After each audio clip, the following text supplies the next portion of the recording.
jadi di sini saya akan membuat dua kelompok. Nanti akan dibagi dua kelompok. Ada di tengah, monggo di tengah dulu. Diri Pak ya? Diri Pak. Diri tengah dulu. Bermain ini Pak. Ya, bermain. Oh, sampai ini. Dari belakang. Jadi Bermain apa Pak? bermain setuju dan tidak setuju. Oh ya. Nah, dengan pernyataan nanti ketika saya bacakan, ya. Jadi di sini, jadi begini, nanti bagi yang tidak setuju, maka nanti larinya ke kiri, ya, larinya ke kiri. Bagi yang setuju, maka nanti larinya ke Kesana kanan. Pak ya, kesana bapaknya ya Pak ya. Nanti setelah saya membacakan pernyataan saya kepada ibu-ibu, nanti yang tidak setuju larinya ke kiri, yang setuju larinya ke kanan. Ya, saya langsung mulai ya. Nah, sini saya akan membacakan pernyataan yang pertama, yaitu ibu hamil tidak boleh makan telur dan ikan karena Ulang-ulang. Mak beke. Memorinya kata Joko. Memorinya. tidak cukup. Kosong. Nanti ditambahkan ya. Iya. Pernyataan Bukan kanan dan kiri. Lah iya. Dia anu bela tak ulang boleh tadi sampai mana? Ya gitu dah. Ini. Iya, ada tak ulang boleh. Iya, ada tak ulang boleh. Oh, ini saya rekam ini sudah. Iya, ada Hapus dulu Kang, hapus dulu Kang. Oke, saja. Karena ibu sudah ada yang sudah bisa ke kiri dan kanan, ada yang tidak setuju, maka saya akan tanya kepada ibu, kenapa ibu Nufal gak setuju? Lo katanya Bu Bidan enggak apa-apa Pak makan telur biar anak saya sehat. Oke. Nah, sekarang Bu Yeko, kenapa aku Anda setuju dengan pernyataan tersebut? Tergatel, Pak. Oh, tergatel Iya, ya. tergatel, Oh Pak. iya. Tanya aman, Pak. Oke. Ya, monggo balik ke tengah lagi. Oh, balik. Balik ke tengah lagi. Itu pernyataan yang kedua. Pernyataan yang kedua. Ibu hamil boleh berhubungan intim dengan suami. Boleh. Boleh, sekali Pak. Oh, ya. Berarti ibu yang setuju berarti ini pengalaman. Dan ibu ini berarti tidak pengalaman. Enak ya Pak. Nah, terus karena ada yang sudah menjawab tidak setuju dan yang setuju, maka saya akan bertanya kepada Bu Devi. Kenapa Bu Devi ikut setuju dengan pernyataan tersebut? Buat nambah-nambah telinga, nambah-nambah hidung gitu Pak. Oke, bagus. Sekarang kepada Bu Dayat. Kenapa kok tidak setuju Bu Dayat? Tidak boleh Bu sering-sering ya, karena kandungannya kan masih lemah, kalau bangun takut keguguran. Begitu. Oke, ya, bagus. Monggo balik lagi ke tengah. Pernyataan yang terakhir. Yang terakhir ya. Silakan seperti tadi. Ibu hamil tidak boleh banyak aktivitas untuk menghindari keguguran. Loh. Nah. Ini. Gue sendiri. Ya, Bu Nova ini. Kenapa Bu Nova kok tidak setuju? Ini Bu Nova saja soalnya tidak setuju ini. Saya suka olahraga Pak. Kamu suka olahraga ya? Iya, biar sehat. Bareng suami ya olahraganya ya? Iya. Pak, saya udah setuju. Karena saya kan manja, harus kerja. Kalau kerja makan apa? Mesti hamil. Oh. Itu. Makanya Ya, harus saya akan aktivitas, tanya nih. Pak. Kenapa Bu Rida kok setuju? Bu Rita. Ya harus banyak istirahat kalau hamil itu Pak, Oh, gitu. biar nggak capek. Oke. Awas nih, Bang. Monggo kita balik ke tengah lagi. Sudah selesai pernyataan tersebut. Ada lagi nih. Ke tengah lagi. Iya. Banyak sekali. Duduk. Udah, selesai dah Pak.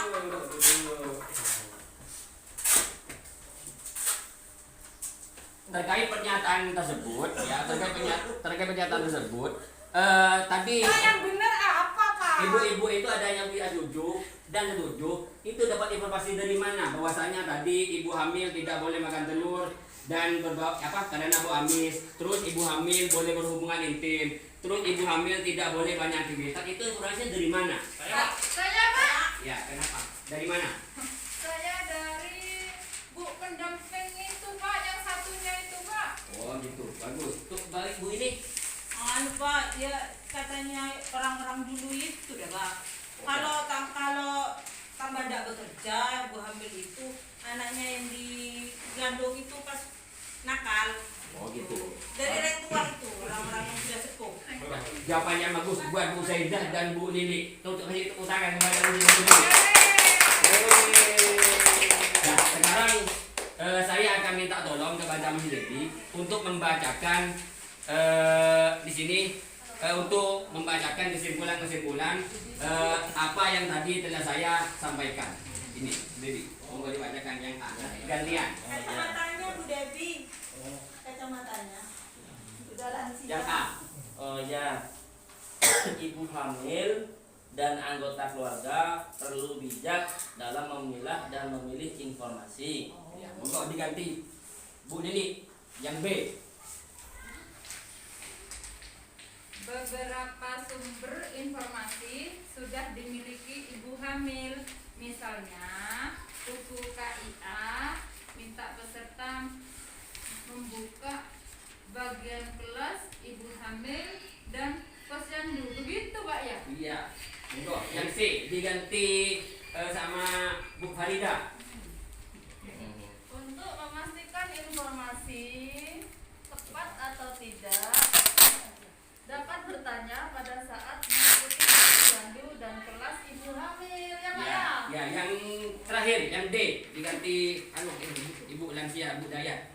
Nggak siap nih, pokoknya soal ini dibaca. Ibu hamil dan keluarga dapat Yang jelas mengetahui- suaranya. Ibu hamil dan keluarga Nggak tahu baca budaya bisa baca. informasi dari sumber terpercaya. Ya, bagus. Ya, terima Ya, kasih. pemerintah contohnya. Ya, terima kasih. Pemerintah maksudnya, terangnya loh. Terima kasih. Sekarang saya meminta untuk menuliskan janji diri kepada ibu-ibu. Monggo nanti ditulis, saya kasih kertas dan ditulis. Ya ini, monggo.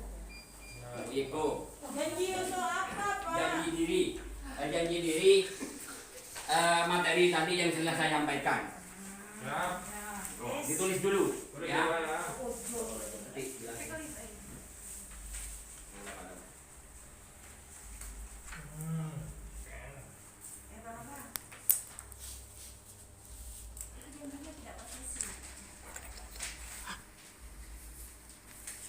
Sudah Pak. Sudah. Ya, pegang dulu. Ya. Dipegang Pak, dikumpulkan ini Pak. Bu Nova itu nulisnya apa lama? Karena aku bingung mau janji apa. Aku takut mengkhianati janjiku. Jadi palsu. Palsu. Sudah Pak. Sudah. Kalau sudah selesai, kertas yang ditulis oleh ibu-ibu itu nanti diubah ulang, dan kertas yang janji diri, yang tabel janji dirinya itu akan diubah ulang saya. Ya, akan diubah ulang saya. Untuk yang ditulis ibu-ibu itu nanti dibawa pulang, dan kertas yang ini yang janji diri, yang tabel janji diri ini akan dibawa pulang saya, ya. Ini dibawa pulang ini. Ya, dibawa pulang. Terus kapan dibawa lagi, Pak? Nanti ketika ketika pertemuan, ya ketika pertemuan nanti saya akan nanya, apakah ibu-ibu itu sudah sesuai dengan janji diri yang di sana itu atau tidak? Pak harus sesuai, Pak. Ya, harus sesuai karena ibu sendiri tadi yang menulis janji dirinya. Oh iya, Pak. Iya. Kalau dibaca nanti janji palsu dan Kapan ketemuan lagi, Pak? Jangan janji palsu, nanti dimarahi sama suaminya. Ya, jadi begini, ibu-ibu, ibu hamil itu, jadi kalau ibu hamil itu, sampean harus bisa memilah, ya, informasi-informasi yang beredar. Jadi ambil informasi yang baik, ya, yang baik dan bisa dipercaya oleh ibu sendiri. Contoh misalnya dari informasi itu, misalnya tentang kehamilan.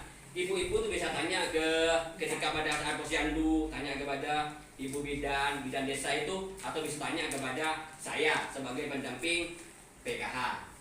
Siap, Mengerti, ibu? Terima kasih. Saya akhiri pertemuan ini. Saya akhiri, nanti akan dilanjut oleh teman saya yang berikutnya. Assalamualaikum warahmatullahi wabarakatuh.